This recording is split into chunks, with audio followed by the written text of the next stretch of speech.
ایک دفعہ کا ذکر ہے کہ عثمانیہ کی سلطنت میں ایک عظیم بادشاہ رہتا تھا جس کا نام ظہیر الدین تھا، جو بے حد عقل مند اور ذہین تھا۔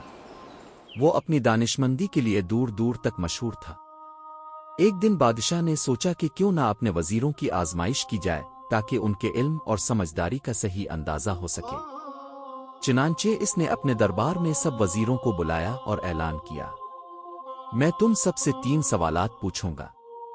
جو ان کے درست جواب دے گا اس کی وزارت محفوظ رہے گی، اور جو جواب نہ دے سکا اس سے وزارت چھین لی جائے گی۔ دربار میں خاموشی چھا گئی، سب وزیروں کی نظریں بادشاہ پر جمی تھیں۔ بادشاہ نے 3 سوالات پوچھے۔ پہلا سوال، سب سے لذیذ کھانا کون سا ہے؟ دوسرا سوال، سب سے طاقتور جانور کون سا ہے؟ تیسرا سوال، سب سے مضبوط رشتہ کون سا ہے؟ یہ سوالات بظاہر سادہ لگ رہے تھے، لیکن حقیقت میں ان کا جواب آسان نہ تھا۔ سب وزراء گہری سوچ میں پڑ گئے۔ کوئی کسی کتاب کا حوالہ سوچ رہا تھا تو کوئی اپنے تجربے پر غور کر رہا تھا، مگر کسی کے پاس کوئی مکمل جواب نہ تھا۔ بادشاہ نے 3 دن کی مہلت دی تاکہ وزراء اچھی طرح سوچ سمجھ کر جواب دے سکیں۔ وزراء دربار سے نکل کر اپنے گھروں کو روانہ ہوئے، مگر وہ 3 سوالات ان کے ذہنوں میں گونجتے رہے۔ وہ جتنا سوچتے اتنا ہی الجھتے جاتے۔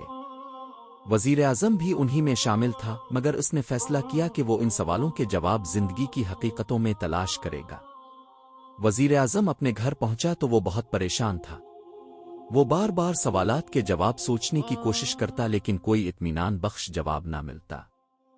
شروع میں اس نے سوچا کہ اپنی پریشانی کسی کو نہ بتائے، مگر پھر اسے اپنے بچوں کا خیال آیا۔ اگر وزارت چلی گئی تو گھر کے اخراجات کیسے چلیں گے؟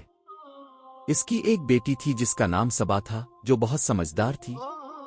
باپ کی پریشانی دیکھ کر صبا اس کے پاس آئی اور پوچھنے لگی، ابو جان آپ اتنے پریشان کیوں ہیں؟ میں نے آپ کو پہلے کبھی اتنا فکر مند نہیں دیکھا۔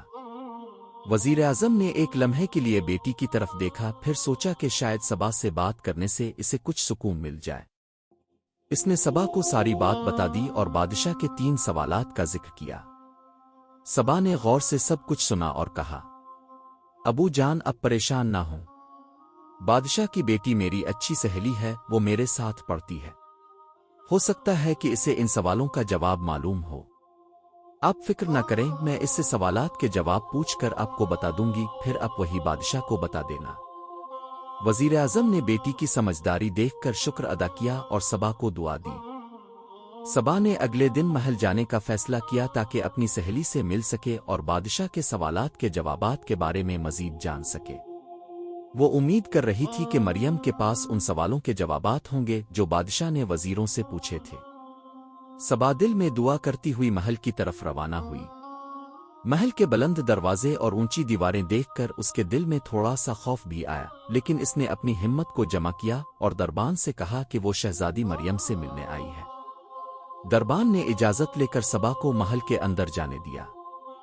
جب صبا مریم کے کمرے میں پہنچی تو مریم نے خوشی سے اپنی دوست کو گلے لگا لیا۔ دونوں نے کچھ دیر تک آپس میں باتیں کی، پھر صبا نے جھجکتے ہوئے اصل بات کی طرف آنا مناسب سمجھا۔ صبا نے کہا، مریم مجھے آپ کی مدد کی ضرورت ہے۔ بادشاہ سلامت نے میرے ابو اور باقی وزیروں سے 3 سوال پوچھے ہیں، اور اگر وہ صحیح جواب نہ دے سکے تو ان کی وزارت چلی جائے گی۔ مریم نے مسکرا کر کہا، کون سے سوال؟ بتاؤ مجھے۔ صبا نے تینوں سوالات دہرائے۔ پہلا سوال، سب سے لذیذ کھانا کون سا ہے؟ دوسرا سوال، سب سے طاقتور جانور کون سا ہے؟ تیسرا سوال، سب سے مضبوط رشتہ کون سا ہے؟ مریم نے غور سے سنا، پھر سنجیدگی سے کہا، صبا میں ان سوالوں کے جوابات جانتی ہوں، لیکن میں تمہیں ابھی نہیں بتا سکتی۔ صبا حیران ہو کر بولی، کیوں؟ اگر آپ جواب جانتی ہیں تو براہ کرم مجھے بتا دیں تاکہ میں اپنے ابو کو بتا سکوں۔ مریم نے نرمی سے کہا، میں تمہاری مدد ضرور کروں گی، لیکن شرط یہ ہے کہ تم اپنے ابو سے کہنا کہ جس دن دربار لگے اور ان کی باری آئے، وہ بادشاہ سے درخواست کریں کہ وہ اپنی جگہ کسی اور کو جواب دینے کی اجازت دیں۔ تب میں دربار میں آ کر خود بادشاہ سلامت کو ان سوالوں کے جوابات دوں گی۔ صبا نے حیرت اور خوشی کے جذبات کے ساتھ مریم کو دیکھا۔ اسے یقین ہو گیا کہ اس کی سہیلی کی دانشمندی ضرور سب کو بچا لے گی۔ اس نے مریم کا شکریہ ادا کیا اور خوشی خوشی گھر واپس گئی تاکہ اپنے ابو کو یہ خوشخبری سنا سکے۔ اب وزیر اعظم کو صرف بادشاہ سے اجازت لینا باقی تھا اور صبا کی امیدیں پہلے سے زیادہ روشن ہو چکی تھیں۔ جس دن دربار لگا تمام وزیر ایک لمبی قطار میں ادب سے بیٹھے ہوئے تھے اور وزیر اعظم بھی ان کے ساتھ فکر مند نظر آ رہے تھے۔ ہر کسی کے دل میں بے چینی تھی کیونکہ آج کا دن ان کے مستقبل کا فیصلہ کرنے والا تھا۔ دربار میں ایک عجیب سی خاموشی چھائی ہوئی تھی، جیسے سب کو کسی انہونی کا انتظار ہو۔ تھوڑی دیر بعد شاہی نغارے بجے اور درباریوں نے اعلان کیا، بادشاہ سلامت تشریف لا رہے ہیں۔ بادشاہ اپنی عظمت کے ساتھ تخت پر جلوہ افروز ہوئے اور دربار کی کارروائی شروع ہو گئی۔ بادشاہ نے اپنے خاص درباری کو حکم دیا کہ وہ باری باری تمام وزیروں سے سوالات کے جواب پوچھے۔ ایک ایک کر کے وزیروں سے پوچھا گیا لیکن کوئی بھی درست جواب نہ دے سکا۔ ہر بار غلط جواب سن کر بادشاہ کی پیشانی پر شکنیں بڑھتی جا رہی تھیں اور وزیروں کے چہروں پر خوف نمایاں ہوتا جا رہا تھا۔ بالآخر وزیر اعظم کی باری آئی۔ بادشاہ نے ان کی طرف دیکھا اور کہا، وزیر اعظم اب تم بتاؤ، اگر تم بھی جواب نہ دے سکے تو تمہاری وزارت ختم کر دی جائے گی۔ وزیر اعظم نے ادب سے کھڑے ہو کر کہا، بادشاہ سلامت، اگر آپ کی اجازت ہو تو میں اپنی جگہ کسی اور کو جواب دینے کے لیے نامزد کرنا چاہتا ہوں۔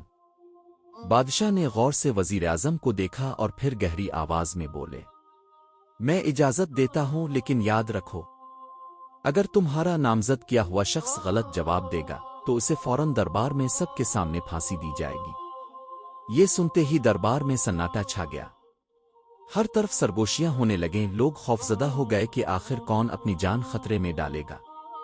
وزیر اعظم نے نرمی سے اپنی بیٹی صبا کی طرف اشارہ کیا اور صبا نے ہلکی سی مسکراہٹ کے ساتھ شہزادی مریم کی طرف دیکھا۔ شہزادی مریم نے سب کی پرواہ کیے بغیر اعتماد کے ساتھ اٹھ کر دربار کے بیچ میں قدم رکھا۔ درباری حیرت میں پڑ گئے کہ بادشاہ کی اپنی بیٹی ہی جواب دینے کے لیے آگے آئی ہے۔ لوگ سوچنے لگے کہ اگر جواب غلط ہوا تو کیا بادشاہ واقعی اپنی بیٹی کو پھانسی کی سزا دیں گے؟ بادشاہ بھی مریم کو دیکھ کر حیران رہ گئے، ان کی آنکھوں میں بے چینی جھلکنے لگی۔ ایک لمحے کے لیے بادشاہ کا دل دکھ سے بھر گیا، لیکن پھر انہوں نے خود کو مضبوط کیا۔ وہ جانتے تھے کہ انصاف کے ترازو میں جذبات کی کوئی جگہ نہیں ہوتی۔ انہوں نے اپنی بیٹی کی طرف دیکھ کر کہا، مریم، کیا تم ان سوالات کے جواب دینے کے لیے تیار ہو؟ سوچ لو، اگر جواب غلط ہوا تو میں تمہیں سزا دینے سے پیچھے نہیں ہٹوں گا۔ مریم نے اعتماد سے کہا، بادشاہ سلامت، میں پوری طرح تیار ہوں، سوالات پوچھیے۔ دربار میں ہر آنکھ شہزادی مریم پر تھی، ہر دل تیز دھڑک رہا تھا اور ہر لمحہ جیسے صدیوں کے برابر لگ رہا تھا۔ اب دیکھنا یہ تھا کہ شہزادی واقعی صحیح جواب دے پائے گی یا نہیں۔ شہزادی مریم نے دربار کے بیچ میں کھڑے ہو کر مضبوط آواز میں کہا، بادشاہ سلامت، میں سوالوں کے جواب دلیل کے ساتھ دوں گی اور یہ فیصلہ عوام پر چھوڑوں گی کہ میرے جواب درست ہیں یا نہیں۔ بادشاہ نے گہری سانس لی اور اپنی بیٹی کی ہمت کو دیکھ کر دل میں فخر محسوس کیا، مگر چہرے پر کوئی تاثر ظاہر نہ کیا۔ وہ جانتے تھے کہ انصاف کا تقاضا ہے کہ وہ ذاتی جذبات کو ایک طرف رکھیں۔ بادشاہ نے پہلا سوال دہرایا، بتاؤ سب سے لذیذ کھانا کون سا ہے؟ مریم نے پورے اعتماد سے جواب دیا، سب سے لذیذ کھانا گوشت ہے۔ بادشاہ نے فوراً اعتراض کیا، یہ جواب غلط ہے۔ سب سے لذیذ کھانا مٹھائی ہوتی ہے جو زبان میں رس گھول دیتی ہے، جس سے دل کو خوشی محسوس ہوتی ہے۔ دربار میں لوگ آپس میں باتیں کرنے لگے، سب کے چہروں پر حیرت تھی، مگر مریم نے اپنی جگہ پر کھڑے ہو کر تحمل سے کہا، بادشاہ سلامت، میں اپنی بات کی دلیل دینا چاہتی ہوں۔ بادشاہ نے ہاتھ کے اشارے سے اجازت دی۔ مریم نے گہری سانس لی اور بولی، گوشت اس دنیا میں سب سے لذیذ کھانا ہے، اور یہ بات میں یوں ثابت کرتی ہوں، جب ایک انسان گوشت کھاتا ہے تو وہ اس کا مزہ لیتا ہے، مگر گوشت کا سفر وہیں ختم نہیں ہوتا۔ جب ہڈیاں بچ جاتی ہیں تو کتا آتا ہے اور انہیں چوستا ہے اپنے لیے لذیذ غذا سمجھ کر۔ پھر جب کتے کی پیاس ختم ہو جاتی ہے تو گدھ اور چیلیں ان ہڈیوں کو نوچنے کے لیے آتی ہے، وہ بھی اس کے ذائقے سے لطف اندوز ہوتی ہے۔ اس کے بعد جب ہڈیاں مزید خشک ہو جاتی ہیں تو چیونٹیاں آتی ہیں اور ان ہڈیوں کے اندر کے آخری ذرات تک کو چٹ کر جاتی ہے۔